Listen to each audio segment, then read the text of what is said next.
வணக்கம் நேர்களே, இது ஹலோ சந்தை நிகழ்ச்சி. இந்த நிகழ்ச்சியில நம்ம ஷேர் மார்க்கெட் குறித்து, கமாடிட்டிஸ் மார்க்கெட் குறித்து நம்ம பார்க்க போறோம். வணக்கம் சார். வணக்கம். இப்போ மார்க்கெட் எப்படி இருக்கு சார்? இப்போ மார்க்கெட் நல்லா இருக்கு. மார்க்கெட் பீக் அச்சீவ் ஆச்சு. தீபாவளி அன்னைக்கு 6332 மேல டச் ஆச்சு. இப்போ ரிட்ரேஸ்மெண்ட்ல கீழே வந்துட்டு இருக்கு. ஓகே, இப்போ வரும் நாட்கள்ல எப்படி இருக்கும் இப்போ மார்க்கெட் வந்து? இப்போ நீங்க சொன்ன மாதிரி இப்போ வந்து பிஎஸ்சி சென்செக்ஸ் பாத்தீங்கன்னாக்கா அந்த ஹைல டச் ஆச்சு இல்லையா? அந்த அளவுக்கு வந்து என்எஸ்சி வந்து அந்த ஆல் டைம் ஹைல டச் ஆகாம அது வந்து இறங்கிருக்கு இல்லையா? ஸோ இப்போ வரும் நாட்கள்ல எப்படி இருக்கும் சார் இப்போ மார்க்கெட்? இப்போ அதுக்கு முன்னாடி ஒரு நேயர் லைன்ல இருக்காங்க, பேசலாம் நம்ம. ஹலோ ஹலோ, வணக்கம் சார், உங்க பேர் சொல்லுங்க சார். இப்ப இங்க நான் ராசிபுரத்துல இருந்து பேசுறேங்க, கார்த்திகேயன். சொல்லுங்க mister Karthikeyan. Nifty all time high, Sensex தான் ஆல் டைம் ஹை போயிருக்குங்க. சரி, இதுல இருந்து கரெக்ஷன் வந்ததுன்னா எவ்வளவு தூரம் கீழே வந்துட்டு திருப்பி ரீபவுண்ட் ஆகும்? 6300 சஸ்டெயின் ஆகுங்களா இல்ல மார்க்கெட் கீழே வந்துருமான்னு தெரியல, அதுக்காக கேக்குறேங்க. பேங்க் நிப்டியும் ரேஞ்சு கொஞ்சம் தெரியலங்க மேடம். ஓகே, இப்போ நிஃப்டி வந்து 6334.40ல இருந்து கீழே இறங்கி வந்திருக்கு. இன்னைக்கு க்ளோஸ் ஆயிருக்கிறது வந்து 6214ல க்ளோஸ் ஆயிருக்கு. அது வந்து இம்பார்ட்டன்ட் சப்போர்ட் லெவல். இப்ப இதுல இருந்து உடைச்சு அடுத்த லெவல் வந்து 6185 மேஜர் சப்போர்ட் இருக்கு. அது பிரேக் பண்ணுச்சுன்னா 6080 தான் அடுத்த சப்போர்ட் உங்களுக்கு. ஆனா அது 6185 உடைக்கிறதுக்கு சான்சஸ் ரொம்ப கம்மி. இப்ப இங்க இருந்து மேல போறதுக்கு சான்சஸ் நிறைய இருக்கு. 6400 480 வரைக்கும் போகலாம். ஆனா 6185 மேஜர் சப்போர்ட் உடைஞ்சிச்சுன்னா 6080 தான் சப்போர்ட் இருக்கு. 100 பாயிண்ட்ஸ் கீழே இருக்கு. அதுல இருந்து 5940 தான் அடுத்த சப்போர்ட். ஆமாங்க. பேங்க் நிஃப்டி இப்ப 11200 மேஜர் சப்போர்ட் இருக்கு. 11200 பிரேக் பண்ணிச்சுன்னா 10900 வரைக்கும் வரலாம். ஓகே, அப்பர் சைடுல வந்து 13000 வரைக்கும் போகலாம். ஓகே, இப்போ வந்து நீங்க சொன்ன மாதிரி இப்போ வந்து என்எஸ்சியை பொறுத்த வரைக்கும் ஏறறதுக்கான வாய்ப்புகள் இருக்கு. அது வந்து இறங்குறத விட ஏறறதுக்கான வாய்ப்புகள் இருக்குன்னு சொன்னீங்க இல்லையா? அது ஏறும்னாக்கா எவ்வளவு பாயிண்ட்ஸ் வரைக்கும் ஏறும், எவ்வளவு நாட்கள் அது ஏறும் சார்? அது இப்போ சொன்னது வந்து 6400 வரைக்கும் போகலாம். சான்சஸ் நிறைய இருக்கு. அதுக்கு காரணம் வந்து என்னன்னா, இந்த ரேலியில ப்ரீவியஸ் ரேலி வந்து எல்லாருமே பார்ட்டிசிபேட் பண்ணாங்க. எஃப்ஐஐ பார்ட்டிசிபேட் பண்ணாங்க, டிஐஐ பார்ட்டிசிபேட் பண்ணாங்க, ஜெனரல் ரீட்டைல் இன்வெஸ்டர்ஸ் பார்ட்டிசிபேட் பண்ணாங்க. வேறஸ் கரண்ட் ரேலியில வந்து எஃப்ஐஐ தான் மேக்ஸிமம் இன்வெஸ்டர்ஸா இருக்காங்க. ஆல்மோஸ்ட் 70% 5800ல இருந்து 6300 வரைக்கும் போனதுக்கு மெயின் ரீசன் வந்து ஃபாரின் இன்வெஸ்டர்ஸ் தான். இந்த 2 மாசத்துல நடந்தது. அண்ட் இப்போதைக்கு அவங்க பணம் எடுக்கிற சூழ்நிலையில இல்ல, அவங்க எடுக்கிறது இல்ல. ஸோ இப்போதைக்கு கொஞ்சம் கீழே வந்துட்டு மேலே போறதுக்கு தான் நிறைய சான்சஸ் இருக்கு. 6400 வரைக்கும் போறதுக்கு நிறைய வாய்ப்புகள் இருக்கு. ஓகே, அதே மாதிரி இப்போ வந்து அந்த எஃப்சிஎன்ஆர்பி அந்த ரகுராம் ராஜன் கொடுத்த அந்த ஒரு இதுவும் அதனாலயுமே வந்து மார்க்கெட் ஏறதுக்கான வாய்ப்புகள் இருக்கா சார்? இப்போ அதனால வந்து உங்களுக்கு டாலர் வேல்யூ வந்து நம்ம இந்தியன் ருப்பி வந்து ஸ்ட்ராங் ஆகும், டாலர் கம்மியாகும். இப்போ 62ல ட்ரேட் ஆயிட்டு இருக்கு. 62ல இருந்து மேபி 60 வரைக்கும் வரலாம். வரும்போது வந்து நிறைய இம்போர்ட் பேஸ்ட் கம்பெனிஸ்க்கு வந்து அட்வான்டேஜ். ஆனா எக்ஸ்போர்ட் பேஸ்ட் கம்பெனி மெயின்லி நம்ம ஊர்ல இருக்கிற ஐடி கம்பெனிஸ்ல வந்து நிறைய பாதிப்பு இருக்கும். நெகட்டிவ்ல வரதுக்கு சான்சஸ் நிறைய உண்டு. ஓகே, இப்போ இந்த ரகுராம் ராஜன் கொடுத்த அந்த வந்து ஃபாரின் கரன்சி நான் ரிப்பாட்ரியபிள் பேங்க் அக்கௌண்ட் வந்து இப்போ மார்க்கெட் இன்னும் ஸ்டெபிலைஸ் ஆகிறதுக்கான வாய்ப்புகள் இருக்குன்னு சொல்றீங்க இல்லையா? இப்போ ருப்பியை பொறுத்த வரைக்கும் ஸ்டெபிலைஸ் ஆகிறதுக்கு நிறைய சான்சஸ் இருக்கு, வாய்ப்பு இருக்கு. காரணம் வந்து என்னன்னா, நிறைய ஃபாரின் டிபாசிட்ஸ் இந்தியாவுக்குள்ள வரும். ஃபாரின் ரிசர்வ்ஸ் வரும்போது ருப்பி நல்லா ஸ்ட்ராங் ஆகும். ருப்பி ஸ்ட்ராங் ஆகும்போது அரௌண்ட் 60 61ல ஸ்டெபிலைஸ் ஆச்சுனாவே நல்லா இருக்கும். 60 கீழே வரதுக்கான வாய்ப்புகள் இருக்கா சார்? சான்சஸ் இப்போதைக்கு டெக்னிக்கலி கிடையாது. ஓகே, இப்போ வந்து இந்த ஸ்டாக்ஸ்லாம் எப்படி இருக்கு? என்ன செக்டார்ல இப்ப நம்ம இன்வெஸ்ட் பண்ணலாம்? இப்போதைக்கு எல்லா செக்டார்ஸுமே வந்து பீக் அவுட்ல இருக்கு, ரிட்ரேஸ்மெண்ட்ல வந்திருக்கு. எல்லாமே வந்து பீக்கு போயிருக்கு, ஆல் டைம் ஹைக்கு போயிருக்கு. எஸ்பெஷலி ஐடிஸ்லாம் எடுத்துக்கிட்டோம்னா ஆல் டைம் ஹைல போயிருக்கு. இப்போ டிசிஎஸ் எடுத்துங்க, ஆல் டைம் ஹைக்கு போயிருக்காங்க.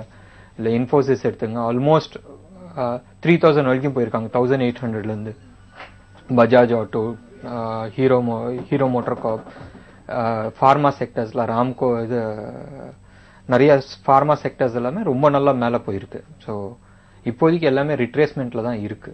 பட் இதுல விதிவிலக்குன்னு எடுத்துக்கிட்டா டாடா மோட்டார்ஸ் விதிவிலக்குல இருக்கு. இன்னைக்கு மார்க்கெட் 2 நாளா சரிஞ்சிட்டு இருந்த போக அவங்களுக்கு வந்து நல்லா மேலதான் ஏறி போயிருக்கு. சிப்லாவும் அதே மாதிரி தான் இருக்கு. சில ஃபார்மாஸ் வெரி பர்டிகுலர் ஃபார்மா செக்டர்ஸ்ல அது மாதிரி இருக்கு. சோ நம்ம வெயிட் பண்ணி வாங்கலாம் இந்த மாதிரி செக்டர். இப்போதைக்கு யாராச்சும் லாங் டர்ம் இன்வெஸ்ட்மெண்ட் போகணும்னு விருப்பப்படுறவங்க இப்போ இன்வெஸ்ட் பண்றது அட்வைசபிள் கிடையாது. ஓகே, இப்போ நவம்பர் இது எப்படி இருக்கும் சார்? கான்ட்ராக்ட் எப்படி இருக்கும் இப்போ? தீபாவளி ஒரு நாள் விதிவிலக்கு விட்டுருங்க. தீபாவளி அன்னைக்கு சென்டிமெண்டலா வந்து முஹூர்த் ட்ரேடிங்ல வந்து மேலதான் எடுத்துட்டு போனாங்க. பட் அதுக்கப்புறமாவே வந்து சரிவா தான் இருக்கு. நேத்தும் வந்து சரிவுல தான் இருந்துச்சு, இன்னைக்கும் சரிவுல தான். நேத்துக்கு 250 பாயிண்ட்ஸ் டவுன்ல இருந்தது இல்லையா? ஆமா, அது வந்து மெயினா வந்து மேல பீக் அவுட் ஆனனால அதுக்கான ரிட்ரேஸ்மெண்ட் எடுத்துட்டு இருக்கு. ஸோ இங்க இருந்து மேல மேக்ஸிமம் 6400 வரைக்கும் போகலாம். வெயிட் பண்ணி இன்வெஸ்ட் பண்ணலாம். இன்வெஸ்ட் பண்றவங்க.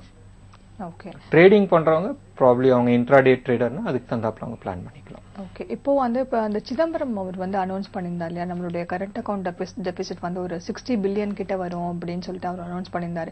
ஸோ அந்த அனௌன்ஸ்மெண்ட்லேருந்து கண்டிப்பா மார்க்கெட்ல ஒரு நிறைய சேஞ்சஸ் இருக்கும்னு எதிர்பார்த்தோம். ஆனா அதுக்கு அந்த அளவுக்கு ஒன்றும் மார்க்கெட்ல ஒரு இம்பாக்ட் இல்லை இல்லையா? அது காரணம் வந்து என்னன்னா ஆல்ரெடி அது வந்து நம்ம பீக்கை டச் பண்ணிட்டோம். நம்ம வந்து 6300 லெவல்ல வந்து ஆல்மோஸ்ட் 4 தடவை நம்ம வந்து போய் எட்டி பார்த்திருக்கோம்.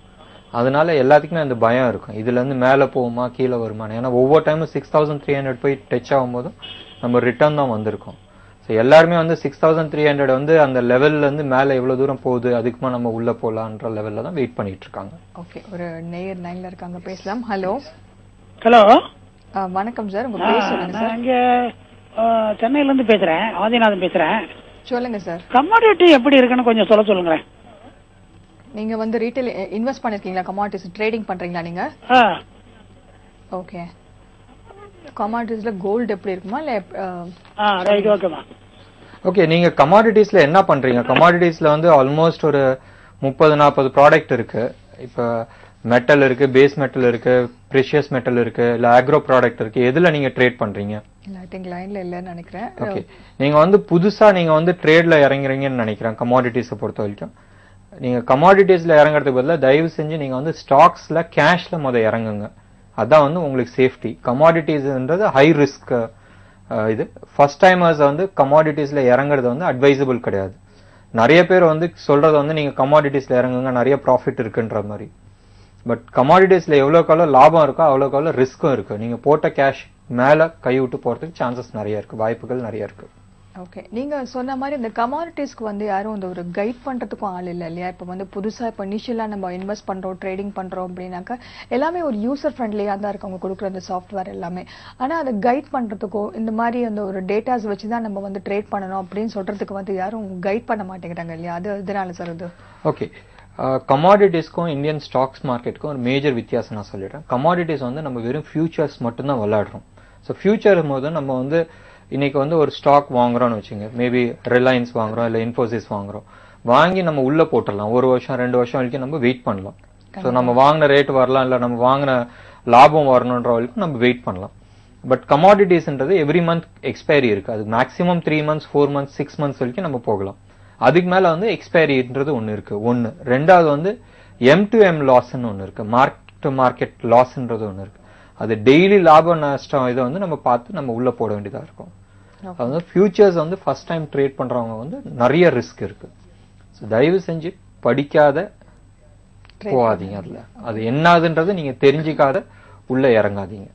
ஓகே, நீங்க சொன்ன மாதிரி அந்த F&O ட்ரேடிங் வந்து கமாடிட்டிஸ் மார்க்கெட்ல மட்டும் இல்ல, ஈக்விட்டிலயும் அந்த ஒரு ரிஸ்க் இருக்கு இல்லையா? ஒரு டே ட்ரேடிங்க்கும் சரி, ஒரு லாங் டைம் இன்வெஸ்டர்ஸ்க்கும் சரி, அதெல்லாம் கம்பேர் பண்ணும்போது நீங்க ஒரு F&Oல போனீங்கன்னாக்கா அதுக்கான ரிஸ்க் கண்டிப்பா ஜாஸ்தி. அதனால தான் நான் வந்து சொன்னது வந்து கமாடிட்டி ட்ரேட் பண்ணும்போது F&O மாதிரி தான் இருக்கு, ஃபியூச்சர்ஸ் மட்டும் தான் இருக்கு, ஆப்ஷன்ஸ் கிடையாது. வேற ஈக்விட்டில வந்து உங்களுக்கு கேஷ் செக்மெண்ட்ல தான் ட்ரேட் பண்ணுங்கன்றது நான் அட்வைஸ் கொடுத்தது, ரெக்கமெண்ட் பண்றது. ஃபியூச்சர்ஸ் வந்து அந்த அடுத்த லெவல்ல நம்ம கத்துக்கிட்டு அதுக்கப்புறமா கமாடிட்டிஸ்ல உள்ள இறங்குறது ஆல்வேஸ் பெட்டர். ஓகே, இப்போ வந்து இப்போ லாங் டைம் இன்வெஸ்டர்ஸ் வந்து என்ன மாதிரி ஸ்டாக்ஸ்ல பார்த்து இன்வெஸ்ட் பண்ணலாம் சார்? இப்போ இன்வெஸ்ட் பண்ற டைம் கிடையாது. ஏன்னா ஆல்ரெடி நம்ம பீக்ல இருக்கிறோம். இந்த பீக்ல இருந்து எங்க போகுதுன்றதை நம்ம பார்த்துட்டு அதுக்கு நம்ம என்டர் பண்றது ஆல்வேஸ் பெட்டர். இல்ல ஃபண்ட்ஸ் இருக்கு நம்ம என்டர் பண்ணலாம்னு சொன்னா இப்போ கீழே ஒரு ரிட்ரேஸ்மெண்ட் வந்துட்டு இருக்கு. 6300 லெவல்ல போயிட்டு நம்ம கீழே இறங்கிட்டு இருக்கோம். மேபி 6185 இல்ல 6080ன்றது அந்த லெவல் எந்த லெவல்ல வந்துட்டு மறுபடியும் மேல திரும்புதோ அதுக்கு தகுந்தாப்புல நம்ம உள்ள என்டர் பண்ணலாம். 400 பாயிண்ட்ஸ் வரைக்கும் போகலாம். இப்ப அஸ்யூமிங் இப்ப இன்னைக்கு வந்து நாளையில இருந்து மேல போகுது, நாளைக்கு மார்னிங் வந்து 85 ரேஞ்சில வந்துட்டு மறுபடியும் மேல போகுதுன்னா மேல 6400 வரைக்கும் போகலாம். ஒரு 220 பாயிண்ட்ஸ் வரைக்கும் நம்மளுக்கு கிடைக்கிறதுக்கு வாய்ப்பு நிறைய இருக்கு. இல்ல 6000 லெவல்ல வந்துச்சுன்னா ஆல்மோஸ்ட் 450 பாயிண்ட் வரைக்கும் வரதுக்கு வாய்ப்புகள் இருக்கு. ஓகே, இப்போ வந்து கரண்ட் அக்கௌண்ட் டெபிசிட் ஒரு விதத்துல பார்த்தா அது வந்து குறைஞ்சிட்டு இருக்கு அப்படின்னு சொல்றாங்க இல்லையா? இப்போ வந்து இந்த எம்எஸ்எம்இலாம் வந்து எக்ஸ்போர்ட்ஸ் ரொம்ப ஜாஸ்தி பண்ணணும், அதுக்கு வந்து ஹெல்ப் பண்ணணும்னு சொல்லிட்டு காமர்ஸ் மினிஸ்ட்ரியே வந்து தனியா ஒரு இது மாதிரி ஆர்கனைஸ் மாதிரி செட் பண்ணிருக்காங்க. சோ இதோட இம்பாக்ட் எப்படி சார் இருக்கும் மார்க்கெட்ல? ஓகே, எவ்வளவுக்கு நம்ம எக்ஸ்போர்ட் பண்றோமோ அவ்வளவுக்கு ருபி வந்து ஸ்ட்ராங் ஆகிறதுக்கு நிறைய வாய்ப்புகள் இருக்கு. அது எவ்வளவு தூரம் இதுன்றது it's a cabinet minister, it's a government decisions, அவங்க முடிவு பண்ணிட்டோம். ஸோ அதுக்கான வாய்ப்புகள் இப்போ எப்படி இருக்குன்றது சொல்ல முடியாது. ஓகே, இப்போ ஆர்பிஐயோட அடுத்த பாலிசி இது பாத்தீங்கன்னாக்க இந்த மாசம் ஐ மீன் வரும் மாசத்துல இருக்கும் இல்லையா? அப்போ என்ன மாதிரி ரேட் ஹைக்ஸ் ஏதாவது எதிர்பார்க்கலாமா நம்ம? இல்ல, ரேட் ஹைக்ஸ் போறதுக்கு சான்சஸ் ரொம்ப கம்மி. ஏன்னா இன்ஃபிளேஷன் ஓரளவுக்கு கண்ட்ரோல் ஆயிடுச்சு. இந்த சர்வீஸ் பிஎம்ஐ நீங்க பார்த்தாலும் சரி, இல்ல ப்ரொடக்ஷன் இது பார்த்தாலும் சரி, இட் ஸ்டெபிளைஸ் ஆயிருக்கு. அதே மாதிரி ருப்பியும் ஸ்டெபிளைஸ் ஆயிருக்கு. ஸோ இதுக்கு மேல இன்க்ரீஸ் பண்றதுக்கு வாய்ப்புகள் ரொம்ப கம்மி. ஓகே, ஆர்பிஐ எடுத்த இந்த ஸ்டெப்ஸ்னால தான் கண்டிப்பா வந்து தூரம் வந்து ஸ்டெபிளைஸ் ஆயிருக்கு. ஆனா இப்ப ரெப்போ ரேட் வந்து 8% கிட்ட இன்க்ரீஸ் ஆகிறதுக்கான வாய்ப்புகள் இருக்கு அப்படிங்கிற மாதிரி சொல்றாங்க. அது வந்து ஏற்கனவே இன்ஃபிளேஷன் ஹைல இருந்துச்சு. அந்த இன்ஃபிளேஷன் கண்ட்ரோல் பண்றதுக்கு அவங்க ரெப்போ ரேட்டை தான் மேனேஜ் பண்ணி ஆகணும். ஏன்னா ஃபண்ட் வந்து மார்க்கெட்ல வந்து கண்ட்ரோல் பண்ணணும். கண்ட்ரோல் பண்ணாதான் வந்து இன்ஃபிளேஷன்ஸ் கம்மியாகும். ஓகே, இப்போ எஸ்பிஐ போன்ற ஸ்டாக்ஸ்லாம் எப்படி இருக்கு சார்? இப்போ எஸ்பிஐ வந்து இன்னைக்கு வந்து டவுன் ட்ரெண்ட்ல வந்திருக்கு. பேங்க் நிஃப்டியா வந்து கீழே விழுந்துட்டு இருக்கு. அதுல பர்டிகுலர்லி பப்ளிக் செக்டர் பேங்க்ஸ்ல வந்து ரொம்ப கீழே இறங்கி வந்துட்டு இருக்கு. ஓகே, இப்போ நம்ம growth ரேட் பாத்தீங்கன்னாக்க கிட்டத்தட்ட வந்து ஒரு 5% கீழே இருக்கு இல்லையா? ஒரு 33 இயர்ஸா நம்ம வந்து 6.9% தான் நம்ம வந்து ஹோல்ட் பண்ணிருக்கோம். சோ இதுதான் வந்து இந்த வருஷம் தான், இந்த வாட்டி தான் வந்து ஒரு 5%க்கு கீழே வந்து growth ரேட் வந்து போயிட்டு இருக்கு அப்படின்னு சொல்றோம். ஆனா இந்த நம்ம முன்னாடியே பார்த்த மாதிரி இந்த growth ரேட்டுக்கும் நம்மளுடைய இந்த மார்க்கெட்டுக்கும் சம்பந்தம் இல்லை அப்படின்னாலும் வரும் நாட்கள்ல இதோட இம்பாக்ட் ஏதாவது இருக்குமா அதுக்கு? லாஸ்ட் டைம் நம்ம வந்து பேசும்போது, போன வாரம் நம்ம பேசும்போது இதை பத்தி நம்ம பேசணும். அது காரணம் வந்து என்னன்னா, இந்தியாவில் வந்து ஃபியூச்சர் மார்க்கெட் ரொம்ப நல்லா இருக்கு. இப்போ வந்து எதிர்பார்க்கறது எல்லாமே வந்து நம்ம ஃபியூச்சரை பிளான் பண்ணி தான் நம்ம பண்றோம். ஸோ ஃபியூச்சர்ல வந்து மார்க்கெட் ரொம்ப நல்லா இருக்கும். எலெக்ஷன் முடிஞ்சிச்சுன்னா மார்க்கெட் ஸ்டெபிளைஸ் ஆகிறதுக்கு நிறைய வாய்ப்புகள் இருக்கு. அதை எதிர்பார்த்து தான் வந்து மார்க்கெட்ல ஃபண்ட்ஸ் வருது. ஓகே, இப்போ நவம்பர் 1st இருந்து வந்து இந்த நியூ பேங்க்ஸ்க்கான லைசன்ஸ் கொடுக்கறதுக்காக அந்த பீமல் ஜலானோட மீட்டிங்லாம் நடக்க போகுது அப்படின்னு சொல்றாங்க இல்லையா? ஸோ இதோட எப்படி இருக்கும் சார்? இம்பாக்ட் எப்படி இருக்கும்? இப்போ நான் அது ட்ராக் பண்றது இல்லை, பட் ஜென்ரலா பேங்கிங் லைசன்ஸ் வந்து ஜனவரி 1st வரும்ன்றது எதிர்பார்க்கறாங்க எல்லாருமே, புது பேங்க்குக்கான இது. அதுல வந்து ஒரு நெகட்டிவ் பாயிண்ட்ஸ் என்னன்னா, இப்போ கரண்டா இருக்கிற என்பிஎஃப்சி கம்பெனிஸ் எல்லாமே வந்து அவங்களோட கரண்ட் பிசினஸ் வந்து ஃபுல்லாவே வந்து பேங்க் மாத்தி ஆகணும்ன்ற ஒரு கட்டாயத்துல இருக்காங்க. ஓகே, ஒரு நேர் லைன்ல இருக்காங்க, பேசலாம். ஹலோ மேடம், அதாவது என்கிட்ட ஒரு 6 கோடி ரூபாய் பணம் இருக்கு மேடம். இது வந்து எதுல டெபாசிட் பண்ணா முறையா இருக்கு? ஏன்னா கோல்டு எல்லாம் டெபாசிட் பண்ண விருப்பம் கிடையாது. காரணம் என்னன்னாக்கா, இந்த பிஜேபி கவர்மெண்ட் வந்து மாறிடுச்சுன்னா ஆட்டோமேட்டிக்கா கோல்டு ரேட் வந்து டிராப் ஆயிடும்னு சொல்றாங்க. உங்க பேர் சொல்லுங்க சார். நீங்க முதல்ல எங்கேன்னு கால் பண்றீங்க? கிண்டில இருந்து பேசுறேன், சங்கர் பேசுறேன். சொல்லுங்க. இதுல வந்து அதாவது இந்த கவர்மெண்ட் மாறிச்சுன்னு சொன்னாக்க ஆட்டோமேட்டிக்கா கோல்டு ரேட் வந்து 10,000 ரூபாய் கிலோ வந்துரும்னு சொல்றாங்க சவரனுக்கு. சரி, இப்ப அந்த மாதிரி ஒரு சூழ்நிலை இருக்குங்கும் போது இப்ப எதுல இன்வெஸ்ட் பண்ணா கரெக்டா இருக்குங்க? ஏன்னா இப்ப எலெக்ஷன் டைம் வேற இருக்கு, இந்த ப்ராப்ளங்கள் இருக்கு. எவ்வளவு பணம் இன்வெஸ்ட் பண்ணணும் நீங்க விருப்பப்படுறீங்க? ஒரு 6 crores வரலும் பண்ணணும் சார். ஓகே, இப்போதைக்கு நீங்க பண்ணணும் நீங்க விருப்பப்பட்டீங்கன்னா அது வந்து டிஃப்ரெண்ட் ஸ்கீம்ஸ்ல தான் நீங்க இன்வெஸ்ட் பண்ணணும். ஏன்னா அமௌண்ட் ஹெவியா இருக்கு. ஒன்னு, நீங்க ரியல் எஸ்டேட்ல இருந்து நீங்க பிளான் பண்ணலாம், எஃப்டி பிளான் பண்ணலாம், கோல்டு கொஞ்சம் பிளான் பண்ணலாம், ஸ்டாக் மார்க்கெட் கொஞ்சம் பிளான் பண்ணலாம். எல்லாத்தையுமே வந்து இது வந்து சிங்கிளா நீங்க இன்வெஸ்ட் பண்றது அட்வைசபிள் கிடையாது. இதை வந்து ஃபண்டை நீங்க பிரிச்சு தான் நீங்க இன்வெஸ்ட் பண்ணணும். ஒன்னு. ரெண்டாவது வந்து பிஜேபி கவர்மெண்ட் வந்துச்சுன்னா கோல்டு 10,000 ரூபாய் வரும்ன்ற இது வந்து தப்பான கண்ணோட்டம். அது காரணம் என்னன்னா, கோல்டு வந்து கவர்மெண்ட் கண்ட்ரோல் பண்ணல. இன்டர்நேஷனல் பிரைஸ் என்ன இருக்கோ அதை பேஸ் பண்ணி தான் இருக்கு.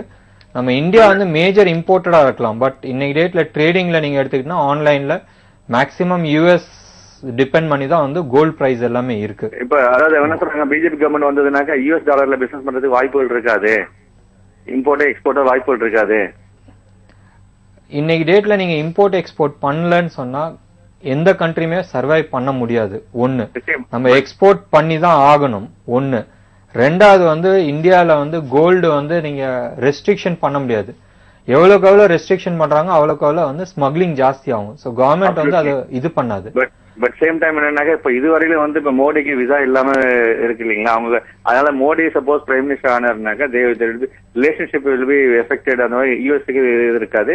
அப்ப அவங்க இவங்களுடைய கரண்ட் இந்தியாவுடைய டெபாசிட்ஸ் எல்லாமே இன்னைக்கு உலகத்துல இந்தியா சைனா கிட்ட பிசினஸ் பண்ணலன்னு சொன்னால் அந்த கண்ட்ரி வந்து சர்வைவ் ஆகாது. இன்னைக்கு பிரிட்டன் வந்து ஓபன் அப் பண்ணிருக்காங்கன்னா, நான் பொலிட்டிக்ஸ்ல இறங்கல, பட் ஜென்ரலா நான் சொல்றேன், பிரிட்டனோ இல்ல யூரோப்பியன் யூனியன் வந்து ஓபன் பண்ணிருக்காங்கன்னா ஃபியூச்சர் பிசினஸ் நம்பி தான் உள்ள வந்திருக்காங்களோ இல்லையா, இதை நம்பி வரல. நிச்சயமா இல்ல. இப்ப டாலர் கன்சிடர் ஜாஸ்தி பண்றாங்க. பிசினஸ்ங்கிறது வந்து எல்லாருமே எக்ஸ்போர்ட்ல பாத்தீங்கன்னா டாலர்ல பண்ணிட்டு இருக்காங்க மேக்ஸிமம். அந்த டாலர்ல தான் பண்றாங்க. உலகம் எங்குமே வந்து டாலர்ல தான் பண்ணிட்டு இருக்காங்க. இல்ல நீ யூரோப்ல எல்லாம் ஓரளவு இந்த சதாம் ஹுசேனுடைய ப்ராப்ளத்துக்கு அப்புறம் கல்ஃப் கண்ட்ரிஸ் எல்லாம் ஓரளவு அவங்க வந்து அவங்க இதை குறைச்சிக்கிட்டு நீங்க சொன்ன மாதிரி பிரிச்சு போறதுக்கு முயற்சி பண்ணிட்டாங்க. ஒரு நேரத்துல வந்து ஃபுல் அண்ட் ஃபுல் 100 ட்ரை பண்ணாங்க. பட் யூரோ வந்து சரியா ஸ்டெபிலைஸ் ஆகல. இப்ப நீங்க உலகத்துல இருக்கிற எவ்ரி கமாடிட்டி ப்ராடக்ட்ஸ் எடுத்துக்கிட்டாலும் எல்லாமே டாலர்ல தான் டிரான்சாக்ஷன் நடந்துட்டு இருக்கு. இப்ப இந்தியாவும் ஒரு எக்ஸாம்பிளுக்கு எடுத்துங்க, இந்தியாவும் ரஷ்யாவும் ஒரு பிசினஸ் பண்றாங்கனாலும் பிரைஸ் கோட்டட் வந்து டாலர்ல தான் நடந்துட்டு இருக்கு. இந்தியன் ருப்பி பண்றோம், யூரோ ரஷ்யால ரூபிள் இருக்கு. ஆனா நம்ம ரெண்டு கண்ட்ரியும் யூஸ் பண்றது இல்ல, நம்ம டாலரை தான் கோட் பண்றாங்க. டாலர் வந்து இன்டர்நேஷனல் கரன்சி ஆயிடுச்சு. அதுல இருந்து வெளியில வர்றது வந்து ரொம்ப கஷ்டம். ஈரான்ல இருந்து வந்து பெட்ரோல் கூட வந்து இந்தியன் ருபீஸ்ல வந்து இது பண்ணிக்கிறோம் அப்படின்னு சொல்லிட்டு டீல் பண்ணிக்கிறோம்னு சொல்லிட்டு அவங்க இறங்கி வந்திருக்காங்க. பட் அந்த பிசினஸ் நடக்கலையே, பேச்சுவார்த்தையில தான் நடந்துட்டு இருக்கு. இது ஆல்மோஸ்ட் 98ல இருந்து நடந்துட்டு இருக்கு. சரிங்க. பட் அது ஏன் சார் செய்ய மாட்டேங்க, கவர்மெண்ட் ஏன் செய்ய மாட்டேங்குது? அது நமக்கு தானே, நம்ம கரன்சி ஸ்ட்ராங் ஆகும் இல்லையா, அதை ஏன் செய்ய மாட்டாங்க? ஓகே, இந்த இதுல நீங்க எடுத்துக்கிட்டா இந்தியா வந்து ஆல்மோஸ்ட் 14-15 பில்லியனுக்கு வந்து ஆயில் இம்போர்ட் பண்றோம். சரிங்க. பட் ஈரான் வந்து நம்மள்ட்ட வந்து less than 1 பில்லியனுக்கு தான் வந்து மெட்டீரியல்ஸ் வாங்கிட்டு இருக்காங்க. ஈரான் வந்து டீ தூள் வாங்குறாங்க, அக்ரிகல்ச்சர் ப்ராடக்ட்ஸ் வாங்குறாங்க, காய்கறி வாங்குறாங்க, இன்ஜினியரிங் ப்ராடக்ட்ஸ் வாங்குறாங்க, சிமெண்ட்ஸ் வாங்குறாங்க. இதுக்கெல்லாம் வந்து less than 2 பில்லியன் தான் போகுது. அவங்க வந்து மீதி இருக்க 12 பில்லியன் வச்சுட்டு என்ன பண்ண முடியும்? ஒன்னு. ரெண்டாவது வந்து இந்தியன் ருப்பியை கொடுத்தா அவங்க வெளிநாட்டுல வேற எந்த பொருளும் வாங்க முடியாது.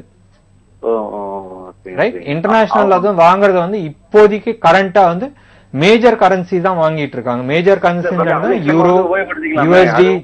அது வந்து உபயோகப்படுத்திக்கலாம் இல்லீங்களா? அவங்களுடைய ஆயில் போக்குவரத்து நம்ம யூஸ் பண்ணிக்கிட்டு அவங்களுக்கு வேண்டிய ஃபுட் அதாவது ஃபுட் எக்ஸ்சேஞ்ச் பண்ணிக்கலாம்ல. அது ஏன் இது வந்து ஜெனரல் பாலிசி மேட்டர்ஸ், நம்ம இதுல பேசுறது அர்த்தம் கிடையாதுங்க. இல்ல கேக்குறேன், அது ஏன் செய்யக்கூடாது? செஞ்சா நம்ம கரன்சி கொஞ்சம் ஸ்ட்ராங் ஆகுமேங்கறத கேக்குறேன். அது ஆர்பிஐ இதெல்லாம் பார்க்க கூடாது. நம்ம குடுக்கறதுக்கு ரெடிங்க, ஆனா வாங்குறதுக்கு ரெடியா இருக்கணும்ல மத்தவங்க. சரிங்க. ஈரான் ரெண்டுமே வந்து மேஜர் மார்க்கெட் டீலர்ஷிப் உள்ளாங்க. பட் இந்தியா வந்து மேக்ஸிமம் இந்த ஆயில் நமக்கு தேவைகள் இருக்கு. அப்ப ரெண்டு பேர்ட்டையுமே நம்ம exchange of food and medicines பண்ணும்போது definitely will be gain up, no? அது ஏன் government we will gain, but ஒத்துக்கிறேன் நீங்க சொல்றது பாலிசி மேட்டர். நீங்களும் நானும் அதை பேசி கொடுக்கணும் இல்ல, பட் நீங்களும் நானும் சிந்திக்கிற அளவுக்கு இது இருக்குங்கும் போது எதுக்கு இது வந்து கவர்மெண்ட்டும் அந்த இதுல இருக்கக்கூடியவங்க ஏன் சிந்திக்க மாட்டோம், ஆர்பிஐ ஏன் சிந்திக்க மாட்டேங்குது? ஏன்னா நம்ம கரன்சி வேல்யூ பாத்தீங்கன்னா we are deep down. If you compare with 1947, 1 rupee and 1 pound, we are gone almost 79. அதுக்கு காரணம் வந்து நம்ம வந்து எந்த விதமான எக்ஸ்போர்ட்டும் பண்றதுக்கான ஏற்பாடு பண்ணல. நீங்க இப்படி எடுத்துக்கிட்டா ஜப்பான் ஒரு கண்ட்ரி எடுத்துக்கிட்டா அங்க இருக்கிற ஒவ்வொரு ப்ராடக்டும் வந்து இம்போர்ட் தான் பண்றாங்க. சிங்கப்பூர் எடுத்துக்கிட்டா அவங்க தண்ணி கூட இம்போர்ட் பண்றாங்க மலேசியால இருந்து. இன்னைக்கு சிங்கப்பூர் டாலர் இஸ் அரௌண்ட் 45. நம்ம ஆயில் மட்டும் இல்ல, நம்ம எக்ஸ்போர்ட் பண்ணணும். அது எக்ஸ்போர்ட் பண்றதுக்கான பாலிசி சேஞ்ச் ஆகணும். கவர்மெண்ட் வந்து இண்டஸ்ட்ரியல் ஓரியன்டட், எக்ஸ்போர்ட் ஓரியன்டா வரணும். எக்ஸ்போர்ட் ஓரியன்டட் இருந்தாலும் அந்த currency coming back to our country, I think இது எல்லாருமே வந்து அங்கேயே டெபாசிட் பண்ணிடுறாங்க. இப்ப போறது யூஸ் பண்ணும்போது it is already deposited in the foreign banks itself. I don't think so the money is coming back to our country. Again, இது வந்து இன்டர்நேஷனல் பாலிசிஸ், நம்ம தலையிட முடியாது. பட் இப்ப கரண்டா நீங்க எடுத்துக்கிட்டா ஸ்விஸ் பேங்க் கூட வந்து நாங்க எங்கள்கிட்ட யார் யார் டிரான்சாக்ஷன் பண்றாங்கன்றது டீடைல்ஸ் கொடுக்கறன்ற அளவுக்கு வந்திருக்காங்க. ஓகே, இந்த நேயர் கேட்கிற மாதிரி, அதாவது டாலருக்கு மாற்றா வேற ஏதாவது கரன்சி ஏதாவது வர்றதுக்கான வாய்ப்புகள் இருக்கா அப்படிங்கிற மாதிரி தான் அவர் கேட்கிற மாதிரி இருக்கு இல்லையா? ஏன்னா வந்து இவர் என்ன கேட்கிறாருனாக்கா, ₹1 இருந்த அந்த இந்தியன் ருப்பி வந்து இப்ப கிட்டத்தட்ட ₹62 இருக்கு. அதனால வந்து இதுக்கு மாற்று ஏதாவது இருக்கா அப்படின்னு தான் அவர் கேட்கிறாரு. இதுக்கு மாற்றா தான் வந்து ஆக்சுவலா யூரோ வந்து வந்துச்சு. இன்ஃபேக்ட் ஒரு காலத்துல வந்து யூஎஸ் டாலர் வந்து டாமினேட்டிங்கா இருந்துச்சு, அதுக்கு மாற்றா தான் வந்து யூரோ வந்துச்சு. ஆனா யூரோவும் வந்து ஸ்டெபிளைஸ் ஆகல. பட் இப்போ வந்து ஓரளவுக்கு கருத்து இருக்கு, லைக் நம்ம வந்து மல்டி கரன்சில பண்ணோம், கோல்ட வந்து இன்டர்நேஷனல் கரன்சியா எடுத்துட்டு வரலாம், இல்ல இன்டர்நேஷனல் கரன்சியா வேற ஏதாச்சும் எடுத்துட்டு வரலாம்னு சொல்லி ஒரு பேச்சு இருக்கு. பட் அதுக்கான முடிவு யாருமே எடுக்க முடியாது. இப்போதைக்கு டாலர் தான் ஸ்டெபிளைஸ்ட் கரன்சி இருக்கு. ஓகே, இப்போ இந்த இன்னொரு கேள்வி கேட்ட மாதிரி இந்த ஆயில்லாம் வந்து நம்மளுடைய லோக்கல் கரன்சிலேயே பண்ற மாதிரியும் நம்ம பண்ணலாம் இல்லையா? வாங்குற கண்ட்ரி வந்து அவங்களுக்கு வந்து அந்த பணம் யூஸ் ஆகணும். ஒரு காலத்துல வந்து சோவியத் யூனியன் இருந்த காலத்துல வந்து இது ஒரு லாங் ஹிஸ்டரி. சோவியத் யூனியன் இருந்தப்ப வந்து இந்தியா வந்து ருபீஸ்ல வந்து எங்களோட ஆயுதங்கள்லாம் வாங்கிக்கலாம்னு சொல்லி சொன்னாங்க. பட் ரஷ்யால வந்து யுஎஸ்எஸ்ஆர் உடஞ்சே வந்து ஆல்மோஸ்ட் 20 வருஷம் ஆகுது. இன்னைக்கும் அந்த ருப்பியை வச்சுக்கிட்டு அவங்க என்ன பண்ணுன்றது தெரியல. பில்டிங்கா அடுக்கி வச்சிட்டு இருக்காங்க. ஏன்னா நம்ம வந்து அங்க இருந்து எதுவுமே, அவங்க வந்து நம்மள்ட்ட இருந்து இம்போர்ட் பண்றது எதுவுமே கிடையாது. நம்ம தான் அவங்கள்ட்ட இருந்து நிறைய இம்போர்ட் பண்ணிட்டு இருக்கோம். ஓகே, இப்போ மான்சூன் செஷன் இருக்கு அப்படிங்கறதுனால வந்து அது பேஸ்ட் செக்டார்ஸ்ல என்ன மாதிரிலாம் இன்வெஸ்ட் பண்ணலாம் சார்? இப்போ ஆக்ரோ பேஸ்ட் நல்லா இருக்கும் ஒன்னு, ரெண்டாவது வந்து எஃப்எம்சிஜி ப்ராடக்ட்ஸ் நல்லா இருக்கும். மான்சூன் சக்சஸ் ஆகி ஹார்வெஸ்ட் நல்லா வந்துச்சுன்னா கன்சியூமர் ப்ராடக்ட்ஸ் ரொம்ப நல்லா இருக்கும், எஸ்பெஷலி இந்த டிவி, ஃப்ரிட்ஜ் அது மாதிரி கம்பெனி. ஆட்டோமொபைல் செக்டர் ரொம்ப நல்லா இருக்கும். ஓகே, இந்த ரீட்டைல் இன்ஃப்ளேஷன்ங்கிறது வந்து அதுவுமே ரொம்பவே ஒரு டபுள் டிஜிட் போற அளவுக்கு தான் இருக்கு இல்லையா? அது எதனால சார் அந்த ரீட்டைல் இன்ஃப்ளேஷன்ங்கிறது? உற்பத்தி ஆகிறதோட நம்ம கன்சம்ஷன் ஜாஸ்தியா இருக்கு.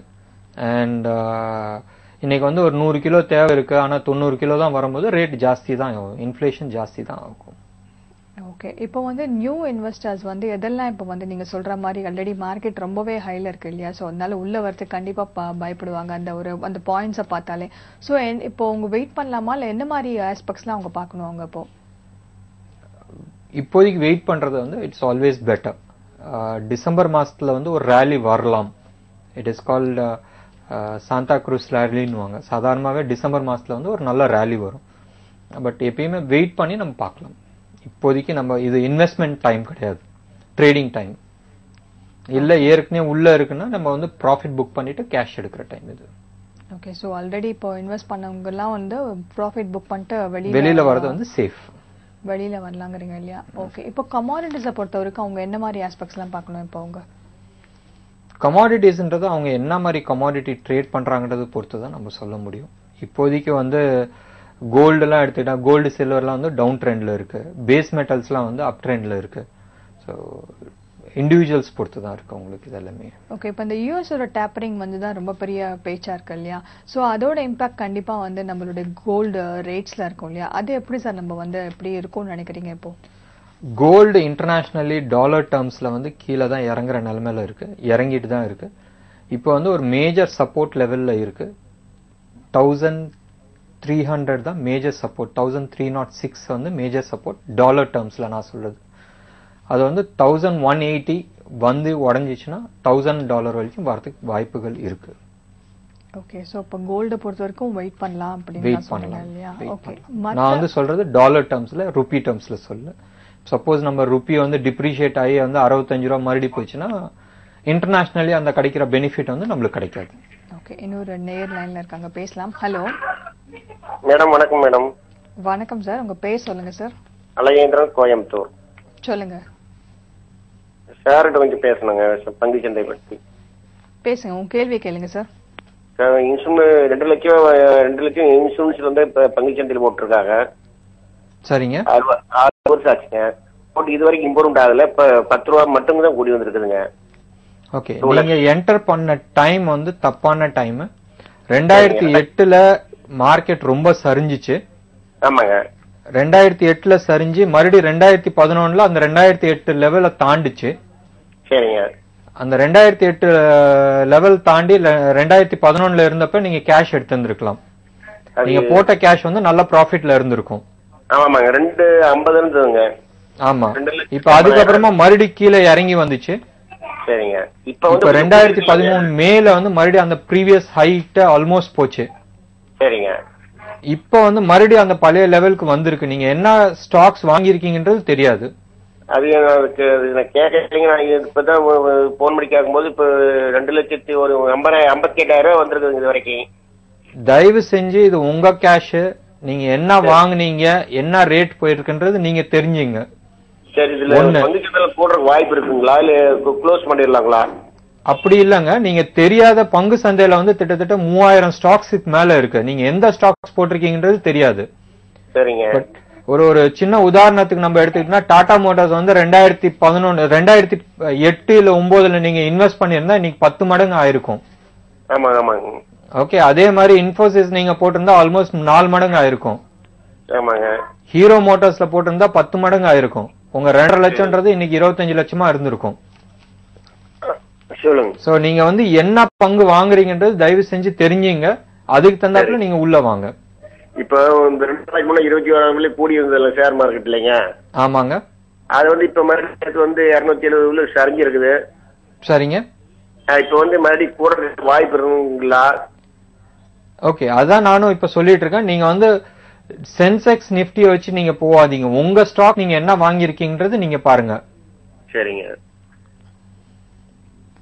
ஓகே, இப்போ நம்ம இந்த சென்செக்ஸ் வந்து ஜாஸ்தியா இருந்தாலுமே வந்து ஒரு சில ஷேர்ஸோட ரேட்ஸ் மட்டும்தான் ஜாஸ்தியா இருக்கு இல்லையா? எல்லாமே வந்து ஒரு ஆல் டைம் ஹைல டச் ஆகல, ஒரு சில ஷேர்ஸ் மட்டும்தான் வந்து இப்போ ஜாஸ்தியா இருக்கு இல்லையா?